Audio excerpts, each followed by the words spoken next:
Assalamualaikum warahmatullahi wabarakatuh. Alhamdulillahirrabbilalamin. Puji syukur hari Allah yang Maha Kuasa, kita dapat berjumpa kembali pada pertemuan kedua kedudukan titik, garis, dan bidang dalam ruang. Sebelum kita belajar, teriring salam dan selawat pada junjungan kita Nabi besar Muhammad sallallahu alaihi wasallam. Allahumma sholli ala Muhammad wa ala ali Muhammad. Kembali bersama saya Guru Uni dan Ibu Pajak Sempurna. Kali ini kita akan melanjutkan bagian kedua dari kedudukan titik, garis, dan bidang. Yang pertama, kita sudah mempelajari kedudukan titik terhadap garis, kedudukan titik terhadap bidang, dan kedudukan garis terhadap garis. Sekarang kita akan melanjutkan bagian yang kedua, yaitu pertama, yang keempat itu kedudukan garis terhadap bidang. Kalau ada bidang, ada garis. Kita lihat, ada berapa kemungkinannya. Ini ada bidang, ini garis.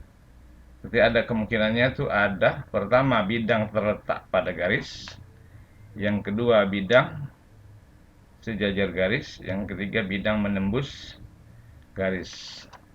Kita lihat yang pada season pertama, kedudukan garis terletak pada bidang.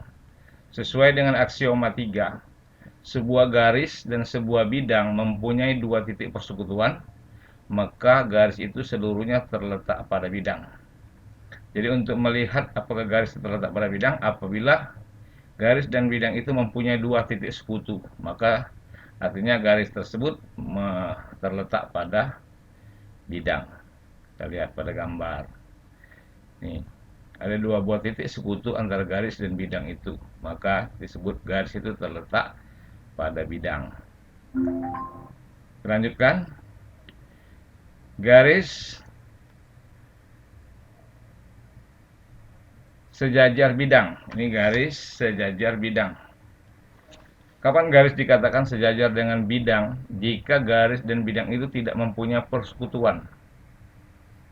Nah, kalau kita lihat dalilnya, ada dalilnya itu garis sejajar bidang. Garis H, misalnya itu ada garis H, ada garis K, dan ada bidang alfa. Kita lihat pada bidang alfa itu terdapat garis K. Kita lihat pada dalil, garis H sejajar garis K. Garis K terletak pada bidang alfa.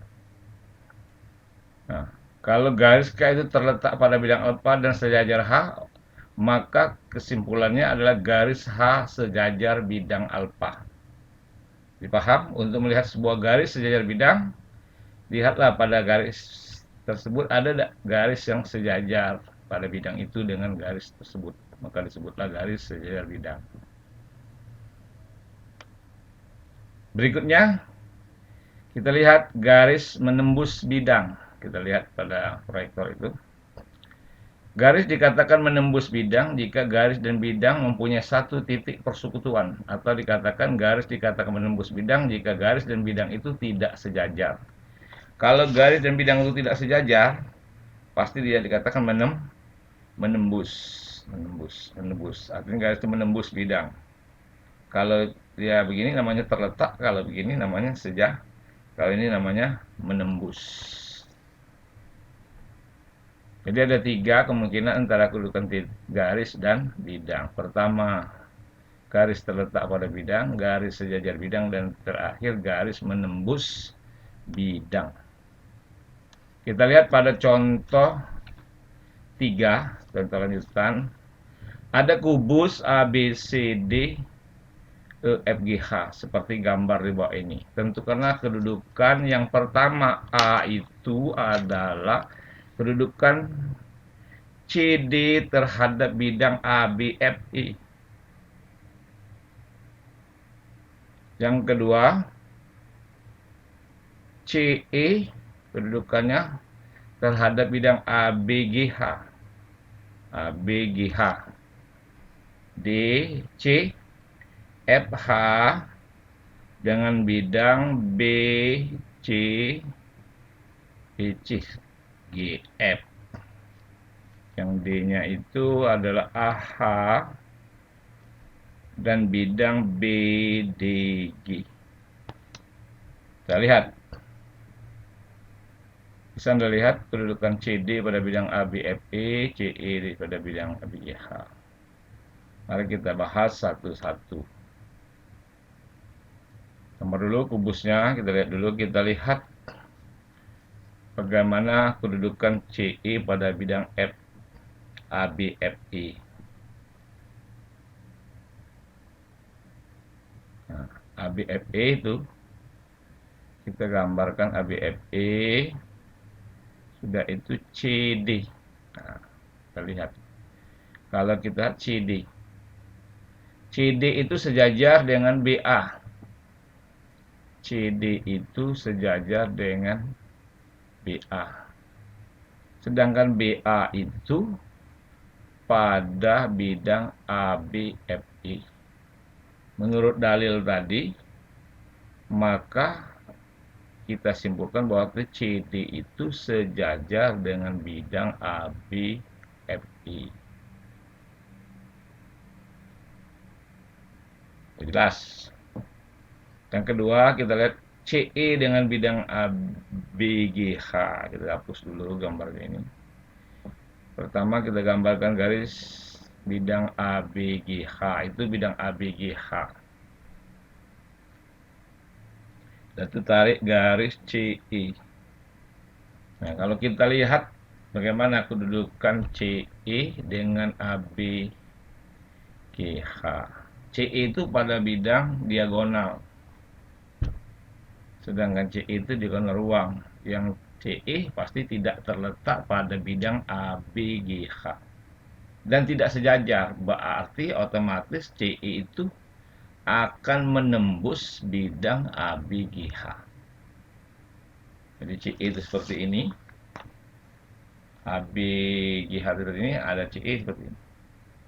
Berarti ditembusnya. CE tidak sejajar dengan ABGH, jadi CE itu menembus ABGH. Itu ada titik tembusnya, itu titik tembusnya. Nah, sebenarnya pelajaran ini harus ditambah cara melukis titik tembus antara garis dan bidang. Tapi kita cukup hanya memperkenalkan saja kedudukan garis terhadap bidang. Jelas, EC menembus ABGH. Yang berikutnya, apakah kedudukan FH dengan BCGF? CGF. Kita hapus dulu gambarnya. Kita lihat. FH, kita buat garis FH, itu minta bidang BCGF. Ini bidang BCGF. Sudah jelas kalau kita lihat BCGF itu ditembus oleh HF di F. Satunya dinding sebelah sini, yang di atasnya itu garis. Kalau bidang BCGF itu kita perluas dia akan menembus di F. Jadi FH itu menembus BCGF.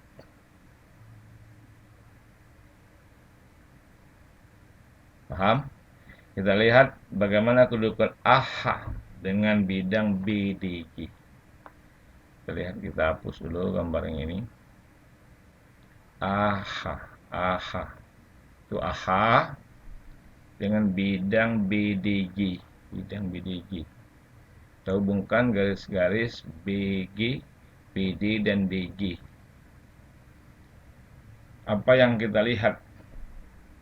Nah, tentu ini kalau kita perluas bidangnya BDG, itu bentuknya ya semakin melebar.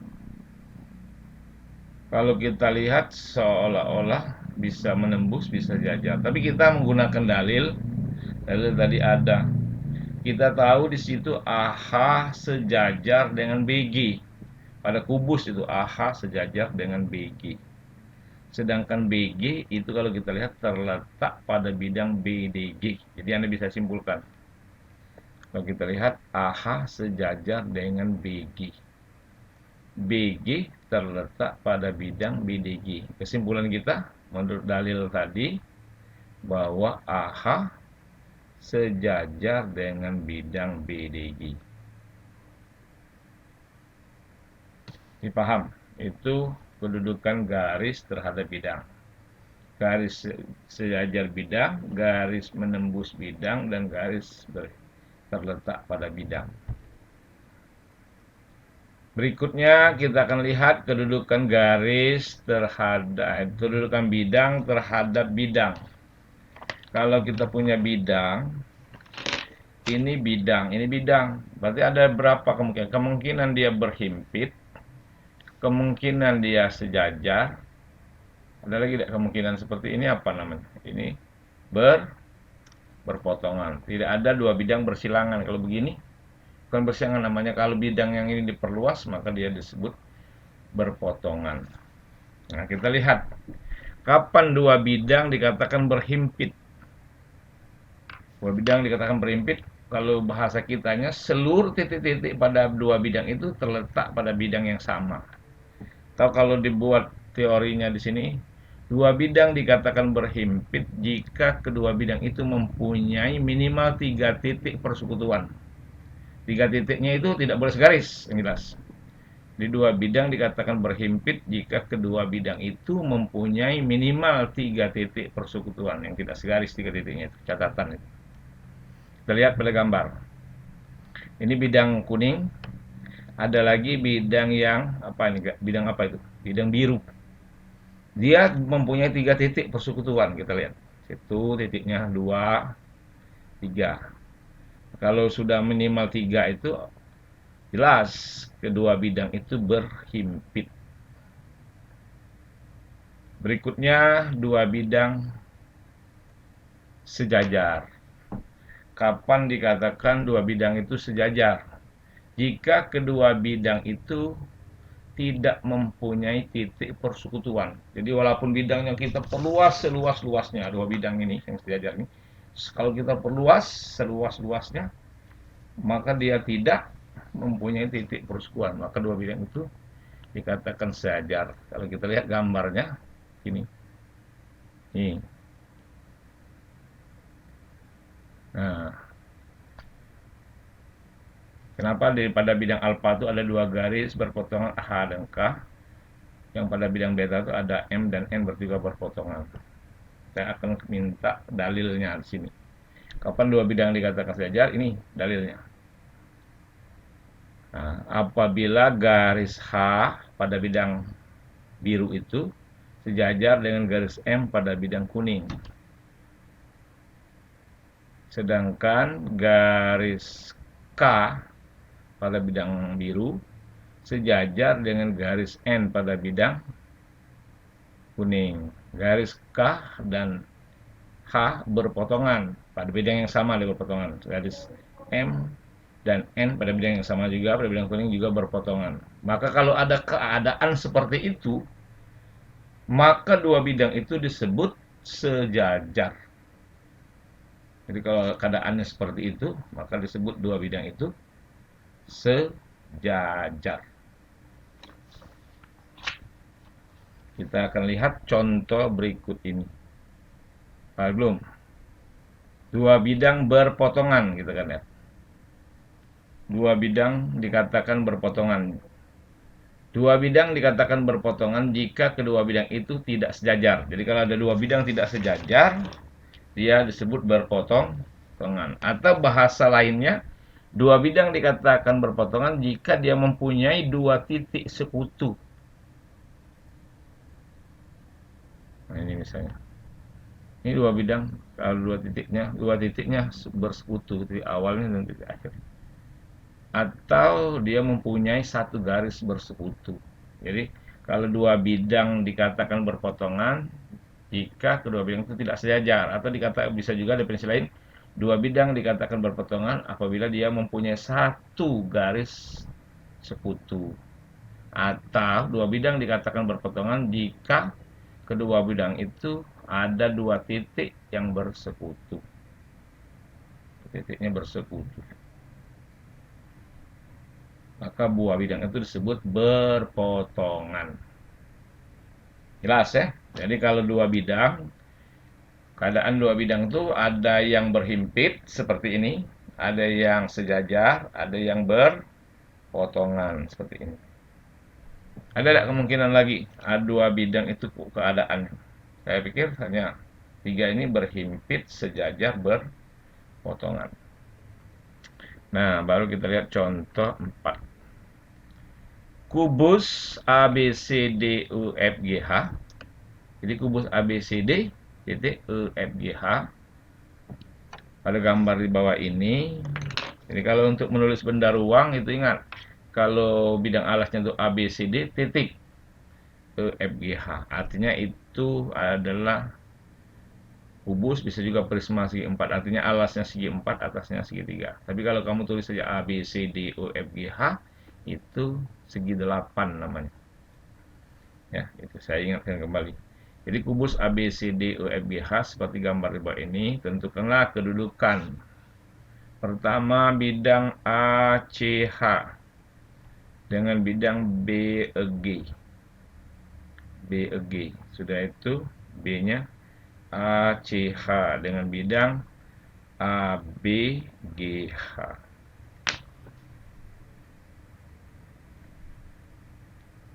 Kira-kira sudah jelaskan, silakan salin. Kita lihat. Yang pertama, kita akan melihat kedudukan ACH dengan BG. Pertama, Anda menggambar dulu, boleh bidang ACH digambar dulu. Nah, itu. Bidang BG kita gambar. Menurut kamu keadaan seperti itu bisa kita lihat. Kalau kita lihat ini tulisannya AH, AH sejajar BG. AH itu pada bidang apa? ACH. BG itu pada bidang BG. Sudah itu kita lihat AC sejajar EG. EAC sejajar EG. AC itu pada bidang ACH. EG itu pada bidang BG. Sedangkan AH dan AC berpotongan di A. BG dan BG dan EG itu berpotongan di G. Kalau keadaan seperti itu, seperti dalil tadi, maka disimpulkan bidang ACH sejajar dengan bidang BG. Keadaan seperti itu. Karena dia mempunyai dua pasang, minimal dua garis yang sejajar. Kita lanjutkan, kita lihat kedudukan ACH dan bidang ABGH. ACH dengan bidang ABGH. Kita hapus dulu gambarnya.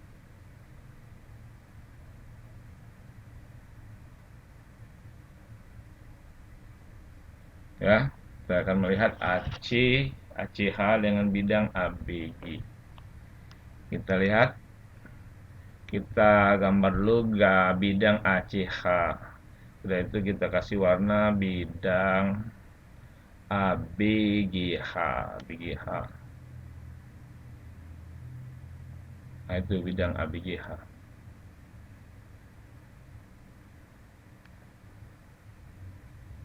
Kalau kamu lihat bidang ACH dengan bidang ABGH, dia mempunyai garis sekutu di AH. Jadi kalau dua bidang mempunyai satu garis sekutu, maka disebut dua bidang itu berpotongan. Atau dua bidang mempunyai dua titik yang bersekutu, maka disebut juga berpotongan. Atau dua bidang yang tidak sejajar, maka disebut bidang itu berpotongan. Lihat. Jadi bidang ACH dan bidang ABGH mempunyai dua titik persekutuan di titik A dan H, atau mempunyai garis sekutu di AH. Maka disebut bidang ACH dan bidang ABGH itu berpotongan di AH. Jadi bidang ACH dan bidang ABGH berpotongan di AH. Mungkin demikian saja perjumpaan kita pada pertemuan yang kedua. Bagian yang kedua ini tentang kedudukan garis dan bidang. Kalau ada pertanyaan, Anda bisa menghubungi kami bisa melalui WA atau SMS. Semoga Anda senang belajar matematika wajib atau umum ini bersama kami.